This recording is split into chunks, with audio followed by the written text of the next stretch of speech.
we hear so much about how our sense of self is a problem that many of us think that we have to put our sense of self aside from the very beginning. But it doesn't work that way. The Buddha also pointed out that a healthy sense of self is a necessary part of the path. And it's not something you can decide to put aside, even when it's time to put everything, all sense of self aside, healthy or unhealthy. The first taste of awakening, called stream entry, comes when you let go of the path after you've developed it for a while. You let go for a little bit, you encounter something that's totally unfabricated, unconditioned. And your immediate reaction is to grab onto it, which is why that's not a complete state of awakening. But the fact that you've experienced a level of consciousness that has nothing to do with any of the aggregates, not even the aggregate of consciousness, means that when you come back, you will never think of identifying with the aggregates ever again. You never hold to the view that you are the aggregates, or that you own the aggregates, or they're in you, or you're in them.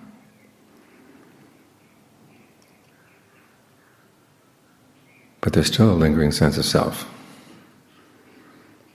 And this will linger around you until you attain total awakening. And again, it's the experience of total awakening that lets go of that. It's not something you can decide to let go. When it's cut off completely, the sense of I am is gone. But you can still function, and function well. But up until that point, you need a sense of self to be confident that yes, you can do this path, and then 2, you'll benefit from doing it, and 3, that you can watch what you're doing, observe, make comments, make improvements. All these 3 roles for the self will be necessary all the way up to the end. Now there will be times in the course of the meditation when you're simply not thinking in terms of self. You get the mind into concentration, and you're not thinking about the fact that you're doing the concentration. It's just a process that you've mastered so smoothly by that point that it becomes almost automatic. And you realize that your sense of self is not called into question. There's nothing to obstruct what you want to do. It's when you meet up with obstructions, that's when your sense of self gets involved. When things go smoothly inside, there's nothing to aggravate your sense of self. So you do have these periods when you're not thinking in terms of self at all. But then when aggravation comes, when obstructions come, then you come back. There's you versus what's not you. And the fact that this sense of self can keep coming back means that you've got to train it.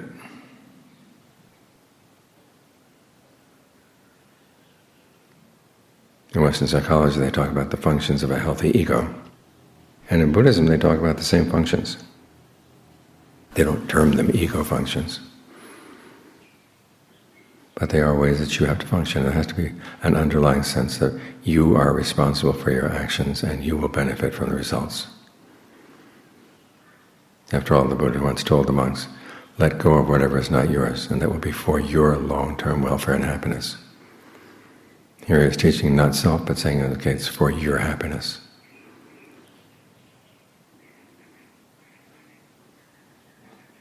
And this is what a healthy ego function is. Something that you do that will lead to true happiness, and there'll be a sense that you're responsible and you will benefit. So you want to be skillful in how you go about that. There are 5 qualities that the psychologists talk about. And again, Buddhism recommends all 5, with slightly different names. The first one is anticipation. In other words, you see there are dangers down the line that you have to prepare for. If you're just totally blissfully in the present moment, not concerned about the future, this thought wouldn't occur to you. But when you realize that your actions will make a difference, and so you've got to prepare, there's a sense of self in there, and the Buddha says that's That sense of self lies at the basis of all that is skillful. That you're responsible and you will be benefit from taking responsibility in a skillful way. So what the psychologists called anticipation, the Buddha calls heedfulness. And it's an important quality to develop. Even in the passages where the Buddha talks about the importance of focusing on the present moment, it's in the context of death contemplation. There's one where he says, you put aside thoughts of the past, thoughts of the concerns for the future, and you focus on what's arising in the present moment. Why do you do that? You have to do it today. If you don't do it now, it's not going to get done, because tomorrow you may die. In other words, this is the heedful response. Focus on what you can do in the present moment. We're not here just to register the present moment and say, oh, it's like this. We're here to notice that there are good potentials and bad potentials, and how we shape our experience of the present moment. So we're going to learn how to do it well. There was another time when the Buddha told the monks to think about death on a regular basis. And one of the monks said, well, I do that every day. Once a day I think about the fact that I'm going to die. Another monk said, well, I think about it twice a day. Another monk said, well, I think 3 times a day. I finally got down to one monk who said, when I breathe in, I say, may I live to breathe out. So I can accomplish a great deal. Another monk said, when I'm eating my food, I've got a mouthful of food, may I survive to chew this food out before I die. I can accomplish a great deal in that little moment of time. And the Buddha said, of all the different monks, only those last 2 are really heedful. In other words, they focused on what can be done in the present moment and they don't put it off. So when you use death contemplation, it's not just thinking death, death, death all the time. It's just being very alive to the fact that there's work that has to be done. If you die before that work is done, you could suffer a great deal. So you work on it now. That's a healthy ego function. The second is altruism, which in Buddhism is called compassion or goodwill. We realize that if your happiness depends on other people's suffering, they're not going to stand for it. They're going to do what they can to destroy that happiness. So if you want a happiness that lasts, you have to take their happiness into consideration too. The story goes that King Pasenadi was in his palace, up in his bedroom, one-on-one with one of his favorite queens, Malika. And in a tender moment he turns to her and he says, is there anyone you love more than yourself? You know what he's thinking. He wants her to say, yes, Your Majesty, you. And this were Hollywood, that's what she'd say, but this is not Hollywood, this is the Pali Canon. She says, no, there's nobody I love more than myself. Don't be a fool. How about you? Is there anyone you love more than yourself? And the king has to admit there's nobody he loves more than himself. So that's the end of that scene. So the king goes down from the palace, goes to see the Buddha, tells him what happened. And the Buddha says, you know, she's right. You could go the whole world over and not find anybody you love more than yourself. At the same token, everybody else loves themselves just as fiercely. So the conclusion he draws from that is not that it's a dog-eat-dog world. The conclusion is you should never harm anybody or cause them to do harm. For the reason I just said, if your happiness harms them, they're going to try to destroy your happiness. If you get them to do harm, that's going to become their bad karma. They're really going to resent you.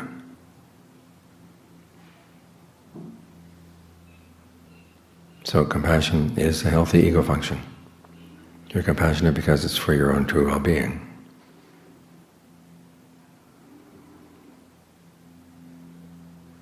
The third ego function is suppression. Now, this is not repression. In repression, if something negative comes up in the mind, you pretend that it's not there. Suppression is you know that it's there, you simply say no. This corresponds to the Buddhist principle of restraint. You have impulses that you know are going to be unskillful, and so you learn how to say no effectively. The Buddha said this is one of your measures of wisdom. If you see that it's something you like to do but will give long-term bad results, you know how to talk yourself into not wanting to do it. Or if there's something you don't like to do that will give good results, you learn how to talk yourself into doing it. That's wisdom. And so the side where you're trying to stop yourself from doing something that will cause you trouble down the line, in Buddhism that's called restraint. And it's an important principle in the practice. In other words, even though you may have some defilements prowling around inside your mind, you don't let them roam out and prowl around the neighborhood. You learn how to say no. And what goes together with that is the principle that the psychologists call sublimation. The canon doesn't have a term for that, but basically they're saying, rather than look for happiness in sensual pleasures, or your fascination with thinking about sensual pleasures.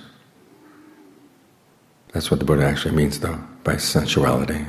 Not so much the pleasures themselves, but this fascination we have with thinking about them, planning for them, adjusting, well, what should I have for dinner tonight? How about this? No, how about that? How shall I fix it? We go on and on and on. And the Buddha says there's a much better pleasure you can find. The pleasures of concentration. This is why concentration practice is such a necessary part of the path. You get a sense of ease, a sense of well-being, that you can allow to flow through the body. One of the images the Buddha gives is of a lake with a spring of cold water, and the cold water wells up from underneath and fills the whole lake with cool water. You want to learn how to meditate in such a way that you have that sense of well-being, just by the way you breathe, by the way you settle in with the breath. When you have that pleasure, then it's a lot easier to say no to other more unskillful pleasures.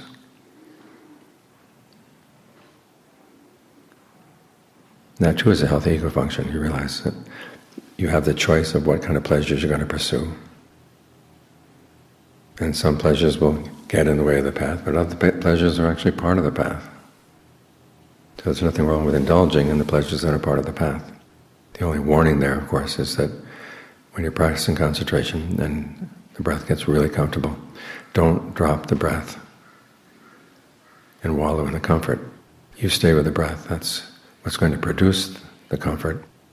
And then you can let the sense of comfort work on your body, work on your mind. It'll do its work. All you have to do is make sure that you're diligent in maintaining the causes. That's how you can experience the pleasure of concentration without being overcome, which is an important skill. Finally, the fifth ego function that the psychologists talk about is humor. Again, Buddhism doesn't talk much about humor, but there are lots of examples in the Pali Canon. Now you may say, I've looked through the Pali Canon, I don't see much humor. It's mainly in the section about the rules, which is an interesting fact.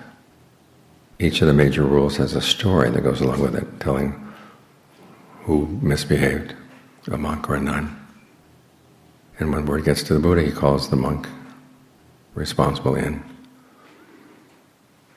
and says, did you actually do this? The monk said, yes, I did. And then the Buddha gives reasons for saying why that's not a skillful action, and sets forth a rule. But the stories can be very humorous. There was one about a monk who had psychic powers. He didn't have much of a memory, though. When it came his turn to give instructions to the nuns, he could remember only one verse. So he would repeat that verse over and over again. The nuns, of course, didn't like this. So it came his turn one time. The nuns learn about this. So this is not going to be effective at all. He's just going to repeat that same old verse over and over again. But they go anyhow. And after the formalities at the beginning of the talk, he says, oh, here's today's talk. And he starts repeating the verse. And the nuns turn to one another and they say, didn't we tell you? This is not going to be effective at all. Well, he overhears them.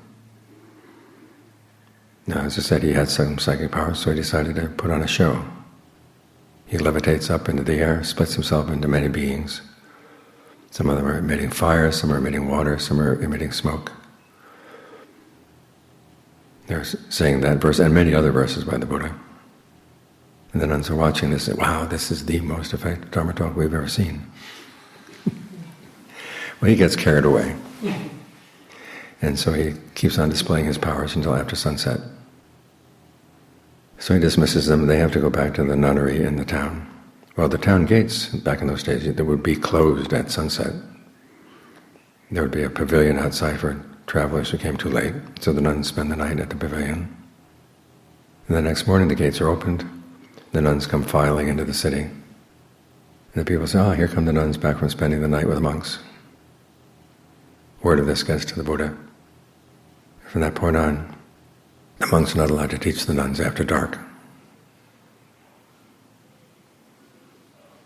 There's another case where a monk with psychic powers had defeated a fire-breathing serpent. Word of this gets out, and the lay people say, well, gee, we'd really like to make merit with that monk. What can we do to give him something special? So they go to consult with some monks. They ask them, what is it that monks don't usually get? Well, they consult with the wrong monks. And they get this bad group that says, you know what we usually don't get is hard liquor. So the next day, everybody in town has prepared a glass of hard liquor for the monk. So he takes one glass after another, after another, after another around the city. Then he passes out again at the city gate. The Buddha comes along with some other monks. He has them carry this monk back to the monastery.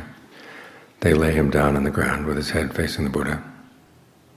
And he has no idea where he is, so he tosses and turns, so his feet are pointing to the Buddha, which is not what you do. So the Buddha's comment is, before, didn't he show respect to us? Yes. Does he show respect to us now? No. And before, didn't he do battle with the fire-breathing serpent? Yes. Could he do battle with the salamander now? No. So there are examples of humor in the Pali Canon. The important thing about humor as an ego function is it helps you step back from what you're doing and see where it's incongruous, see where it's ironic. So you can see where you're not being consistent with your values. Now the reason this is listed in a section about the monks' rules, I think, is because they wanted to show you, yes, the people who set forth the rules did have a sense of humor. There's nothing worse than having to live by a code of rules made by humorless people.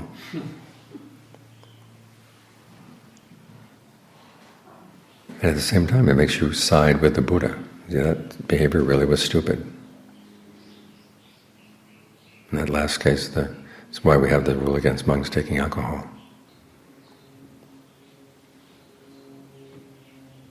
So you can see these 5 ego functions that the psychologists talk about. Buddhism has them as well, and they all do involve having a sense of self, that you are responsible for your actions and you will benefit from being careful in what you do. There's a 6th healthy ego function that the psychologists don't mention. That's a sense of shame. Now, there are 2 kinds of shame. There's the shame that's the opposite of pride. That's an unhealthy sense of shame. The Buddha doesn't recommend that. But then there's this shame that's the opposite of shamelessness, where you break the rules, do what you want, you don't give a damn about what other people think. Now, that kind of shame is unhealthy. As the Buddha said, without that kind of sense of shame, the world would be unprotected. People would do all kinds of horrible things, as we see around us, shameless people in power.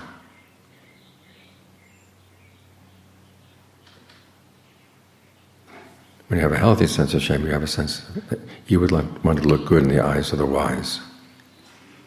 So there's a sense of you there,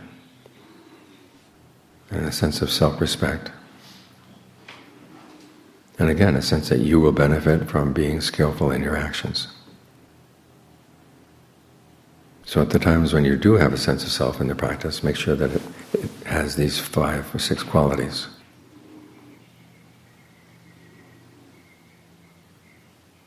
Because when your sense of self becomes healthy like this, then when the time comes to let it go, you're not letting it go out of any neurotic anger or fear. You're letting it go because it's been a tool that you've used and you realized you've completed your work. You don't need the tool anymore. And you can put it down. The image the Buddha gives is of a raft. You're on this side of the river.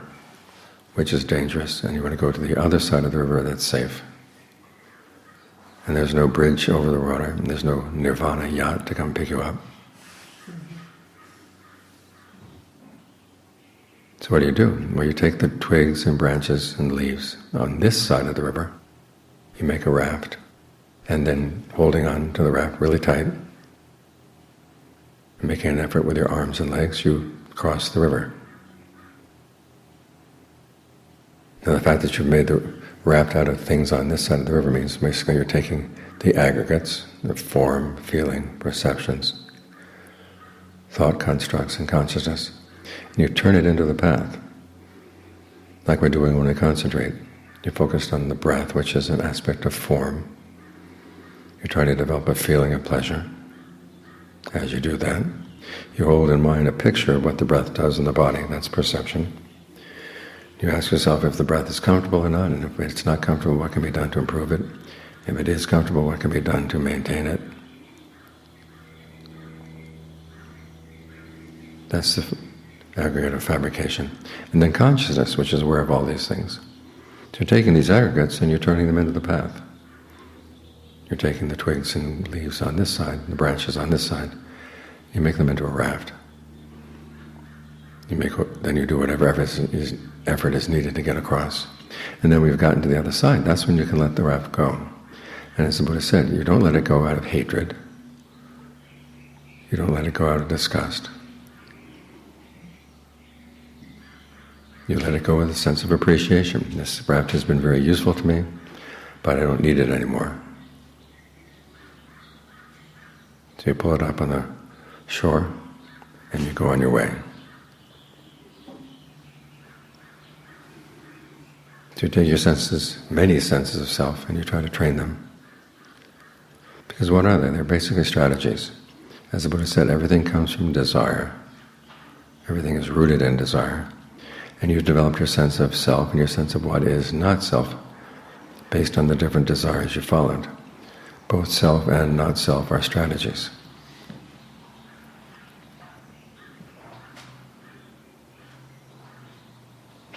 Each desire will have a different sense of self and a different sense of not self.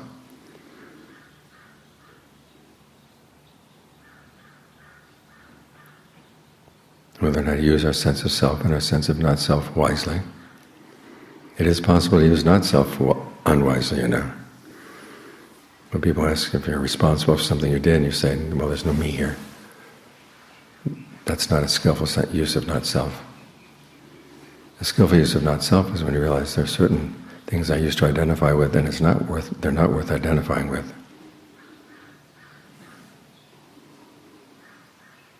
You use both self and not self as strategies to get to happiness. And when you get to the ultimate happiness, you don't need either of them. That's when you can put them both aside.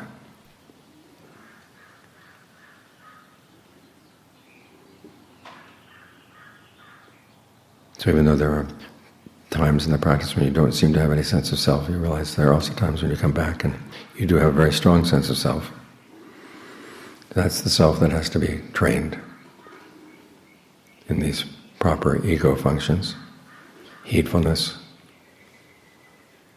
compassion, restraint, developing the pleasures of the path and the pleasures of concentration, having a sense of humor, a sense of healthy shame. When you've trained all your different selves to have these qualities, then when the time comes to let them go, you let them go as friends.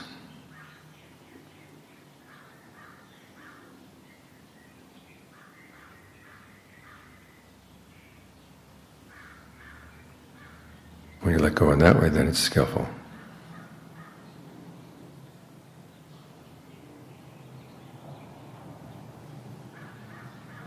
Because you've used them for their best use. You appreciate them, and then you can put them aside.